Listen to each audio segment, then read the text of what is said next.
Yung butas. Butas yung tambutso. Lakas ng singaw.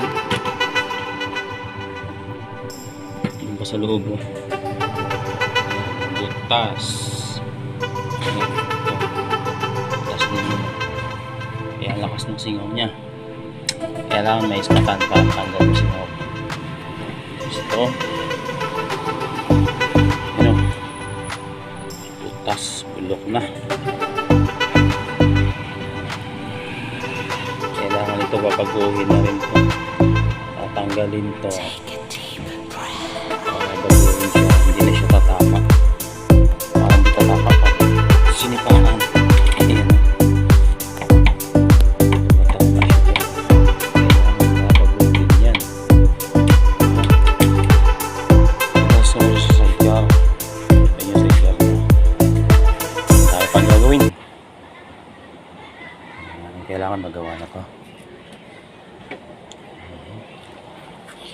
Bulok na yung mga bakal niya. Napakahirap ng ispatan. Lumalaki yung butas. So, ispatan ko lang. Kikinisin ko na lang mamaya. Bulok na yung bakal eh. Gagawin ko, maglalagay ako ng tornilyo dito. Sa dalawa na to. Yan, para tumipay. Kasi yun, bulok na, wala nang pagkakapitan. Hindi ko na ispatan to. Maglalagay na lang ang tornilyo dito, dalawa. Sa kabila, ganun din. Dito. Ito sa ilalim. Yun sa ilalim na to. Yan, maglalagay rin ako dito. Para tumibay. Tapos ito. Aalisin ko na to. Okay.